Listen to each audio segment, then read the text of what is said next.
Fox News alert just about 10 minutes ago, we received reports of a major lead, into the possible bugging of Mitch McConnell's campaign office in Kentucky. Jacob Conway is on the executive committee of the Jefferson County Democratic Party. And he earlier told a local radio station in Kentucky, WFPL, that members of a liberal activist group, a super PAC, bragged to him that they had made the tape recordings without Senator McConnell's consent. That man, Jacob Conway, is joining me now by phone. Jacob, thank you very much for being here. So you are on the executive committee of the Jefferson County Democratic Party, and you ran into two men who founded a left-wing PAC that has been opposing Senator McConnell in his efforts for re-election. And what did they tell you about this recording? Well, they happen to be friends of mine, or were friends of mine, I guess. But they mentioned that they were there, just like I told WFPL here locally, that they were there. I don't know why they were at the grand opening of his campaign office, but they were there after the event had ended, and were in the hallway, and they overheard the conversation going on. Which I know it doesn't. To me, it was an extremely tacky conversation. They said very tasteless things that the McConnell campaign did. But it was a private conversation nonetheless. And when I guess they heard all the tasteless and offensive and tacky things that the McConnell campaign was discussing, they decided to record it. And they told me about that later that day, and either later that day or the next day. I don't really remember because it was a couple months ago. But they told me about it, and I didn't think anything of it. I didn't think that it was anything other than some people who are trying who are not affiliated with the local party or the state party or they're trying to do something totally separate, and they just mentioned that they were doing this and they got all excited about it. So, now, just to clear the record up, you're talking about a man named Sean Riley and a man named Curtis Morrison. That's what you told WFPL?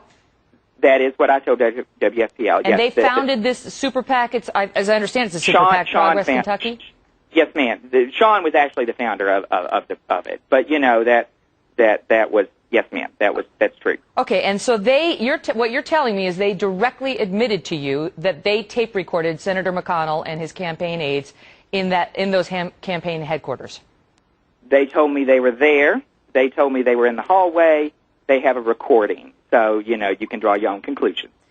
And now that this story has broken, and Mother Jones Magazine, so our viewers are up to speed, is the one that leaked, that published the leaked tapes of what went on inside this campaign meeting.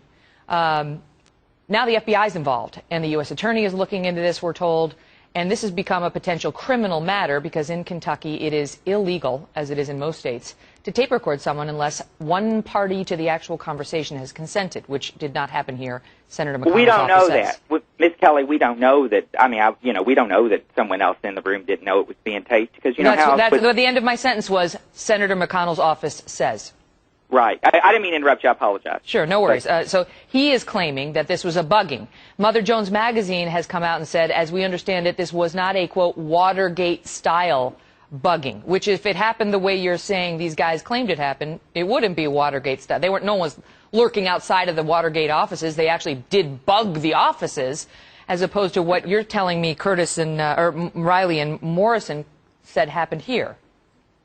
Yes, it was not. From my understanding of the events at hand in question, were not the story. It was not a bugging by what you and I would consider that Nixonian bugging or something. I mean, that's a little over dramatic, which our senior senator has had a long flair for the over dramatic. Yeah, I mean, he's obviously upset because there's lots of reasons why he's upset. But now the FBI is involved. Have they talked to you, Jacob? No, ma'am. No, ma'am. I have not been. The FBI has not spoken to me. I was really called by WFPL, which is the local NPR affiliate here in Louisville, because they were, it was starting to come out from what the reporter told me. It was starting to come out as to who the people were, and wanted as a party official. I felt it was you know, the McConnell campaign is going to try to tie the Democratic Party here locally and on the state level and nationally, and they already have, to Progress Kentucky. And the only reason that I came forward with what I knew was I was trying to protect the Democratic Party. Mm-hmm. And, you know, I believe in our party's values, and I was doing what I thought was best for the party because I did not want their bad behavior, their poor mistakes. I shouldn't say bad behavior, their mistakes, their lack of judgment to hurt our party's efforts here in the state of Kentucky and in Jefferson County, here in Louisville. Have you had any reaction from Riley or Morrison since that they disclosed to you that they tape recorded this meeting? No, ma'am. In fact, apparently y'all called right as soon as WFPL broke the story. And did they say that it was just one time they taped the meeting? That's all they told me. And did they say how they did it, just with a tape recorder outside the office? I don't, you know, I can only assume that, you know, iPhones have tape recorder, and, you know, you can record a lot of things nowadays with tape recorders or iPhones or anything like that. So, you know, listen, I don't know. Jacob Conway, you're a Democratic official. You came forward and said what you know, and I'm sure the FBI will be grateful for the information, as are we. Thank you.